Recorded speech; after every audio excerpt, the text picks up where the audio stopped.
Trained graduate teacher यानी TGT भर्ती के लिए एक नया नोटिफिकेशन जारी हो चुका है। 7 अगस्त 2026 से इसका फॉर्म भर सकते हैं और 2 सितंबर 2026 आवेदन करने की लास्ट डेट है। 3 सितंबर से 5 सितंबर तक फॉर्म में संशोधन कर सकते हैं। परीक्षा आपकी लगाई गई है 25 अक्टूबर 2026 को। तो आपके लिए एक अच्छी वैकेंसी आ गई। अगर आप इसके लिए एलिजिबल हैं तो फॉर्म भर सकते हैं। इस वीडियो में प्रॉपर सारी जानकारी मैं आपको दे रहा हूँ, ध्यान से देखिएगा ये वीडियो। सबसे पहले हम बात कर लेते हैं कि वैकेंसी आई कहाँ से है। तो छत्तीसगढ़ कर्मचारी चयन मंडल रायपुर की तरफ से वैकेंसी है। 7 अगस्त को नोटिफिकेशन जारी हुआ है। पद का नाम है टीजीटी। वर्ग 2 के नाम से भी कुछ राज्यों में जानते हैं, लेकिन मैं आपको बता दूं उत्तर प्रदेश में इसको टीजीटी के नाम से जानते हैं।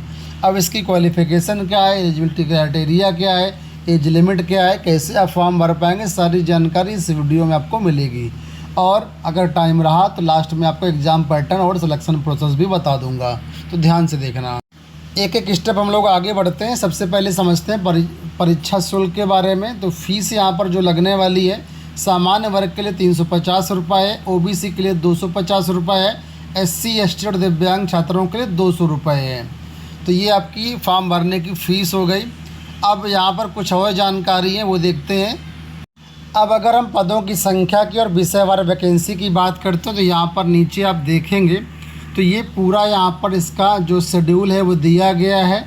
ठीक है, यहाँ पर आप देखें तो संभाग के अनुसार और विषय के अनुसार, कैटेगरी के अनुसार सभी में वैकेंसी यहाँ पर दी गई है।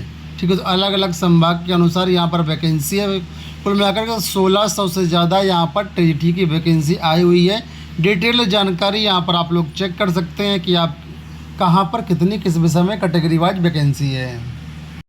अब इस भर्ती के लिए एज लिमिट वगैरह भी देख लीजिए। तो यहाँ पर बताया गया कि 1 जनवरी 2026 से आपकी एज काउंट की जाएगी। आपकी आयु मिनिमम 21 वर्ष होनी चाहिए और अधिकतम एज आपकी 35 वर्ष होनी चाहिए। ठीक है, 35 वर्ष के ऊपर जो है उनको नियमानुसार छूट भी मिल जाएगी। एससी एसटी के छात्रों के लिए, ओबीसी के छात्रों के लिए बताया गया 5 वर्ष तक छूट रहेगी। छत्तीसगढ़ सिविल सेवा महिलाओं की नियुक्ति के लिए विशेष उपबंध जो किए गए उसके तहत 10 वर्ष तक यहाँ पर छूट मिल जाएगी। ठीक है, दिव्यांग जन के लिए भी यहाँ पर नियमानुसार छूट रहेगी। क्वालिफ़िकेशन की बात करते हैं तो यहाँ पर क्वालिफ़िकेशन देखिए कि क्या है। क्वालिफ़िकेशन का नंबर पे बताया गया है कि स्नातक आपके पास होना चाहिए तथा प्रारंभिक शिक्षा, चाहे वो जिस नाम से जाना जाता है, उसमें 2 वर्षीय डिप्लोमा आपके पास होना चाहिए। यानी स्नातक और डीएलएड कोर्स किया हुआ है तो आप इसका फॉर्म भर सकते हैं। दूसरा, कम से कम 50% अंकों के साथ स्नातक और शिक्षा शास्त्र बीएड में 1 वर्षीय कोर्स किया हुआ है, तब भी आप इसका फॉर्म भर सकते हैं। ठीक है, और इसके साथ ही बोला गया है कि आपने बीएड 2 वर्षीय कोर्स किया हुआ है, बीएससी बीएड कोर्स किया हुआ जो कि आपका 4 वर्षीय कोर्स होता है, तो इसका फॉर्म भर सकते हैं आप लोग। कुल मिलाकर के कहने का मतलब ये है कि आपने ग्रेजुएशन किया हुआ है, ग्रेजुएशन के बाद अगर आपने डीएलएड किया हुआ है, ठीक है, या बीएड किया हुआ, तो यहाँ पर दोनों प्रकार के अभ्यर्थी एलिजिबल हैं। समझ गए। वैसे उत्तर प्रदेश में देखा जाए तो डीएलएड अभ्यर्थी टीजीटी के लिए एलिजिबल नहीं होते, लेकिन छत्तीसगढ़ में डीएलएड अभ्यर्थी भी एलिजिबल हैं, बीएड तो वैसे भी होते हैं। यहाँ पर आप एक बार फिर से देख लीजिए ध्यान से कि स्नातक है आपका और प्रारंभिक शिक्षा शास्त्र में 2 वर्षीय डिप्लोमा, जिसको डीएलएड के नाम से जानते हैं। तो डीएलएड और बीएड दोनों एलिजिबल हैं छत्तीसगढ़ में टीजीटी की भर्ती के लिए। तो ये बहुत अच्छा मौका है किसके लिए, डीएलएड छात्रों के लिए। अब यहाँ पर एक चीज़ और समझनी होगी आपको कि ये जो भर्ती है टीजीटी की है, तो यहाँ पर ये बोला गया है कि आपका टेट क्वालिफाई होना चाहिए। यहाँ पर देखिए एनसीटी द्वारा इस प्रयोजन के लिए जारी किए गए मार्गदर्शित सिद्धांतों के अनुसार समुचित सरकार द्वारा आयोजित अध्यापक पात्रता परीक्षा टीईटी में उत्तीर्ण होना चाहिए। तो अगर आपके पास छत्तीसगढ़ का टेट है तो अच्छी बात है, अदरवाइज सीटेट का आप टेट यूज कर सकते हैं। अब यहाँ पर टीजीटी की भर्ती तो सब्जेक्ट कॉम्बिनेशन भी देखा जाएगा आपका।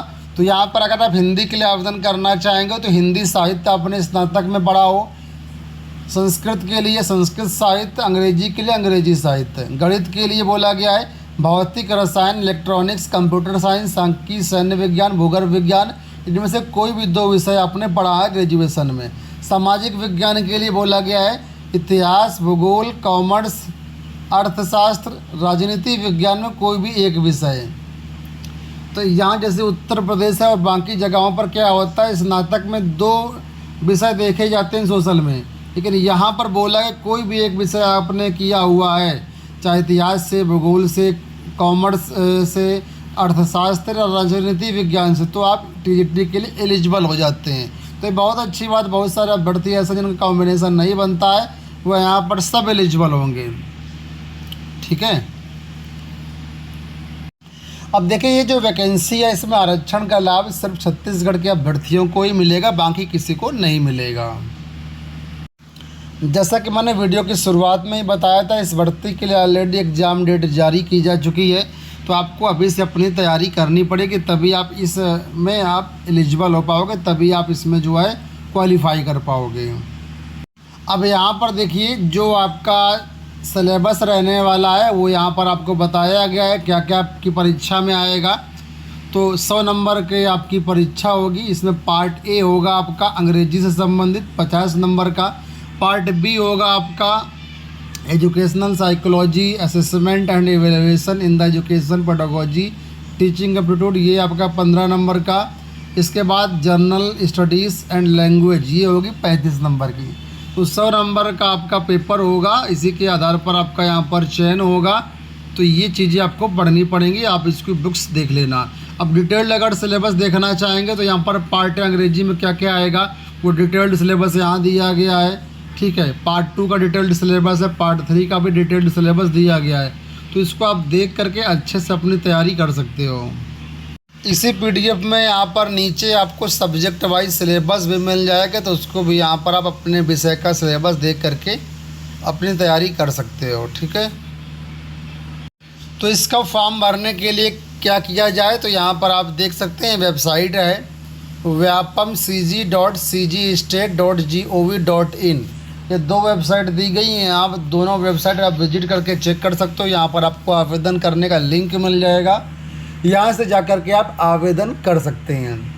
अब बहुत सारे साथी पूछेंगे कि छत्तीसगढ़ की भर्ती है तो अदर स्टेट यहाँ पर आवेदन कर पाएगा कि नहीं कर पाएगा, तो मैं आपको बता देता हूँ। यहाँ पर देखिए छत्तीसगढ़ की भर्ती में डोमिसाइल मांगा गया है, तो जिन अभ्यर्थियों के पास डोमिसाइल होगा, ठीक है, वही लोग यहाँ पर आवेदन कर पाएंगे। कहने का मतलब सिर्फ इतना है कि छत्तीसगढ़ की भर्ती है तो जो छत्तीसगढ़ में रहने वाले छात्र उनके लिए भर्ती होगी, अदर स्टेट यहाँ पर एलिजिबल नहीं हो पाएगा। अगर आप वहाँ का डोमिसाइल बनवा लेते हैं तभी आप आवेदन कर पाओगे, अदरवाइज नहीं कर पाओगे।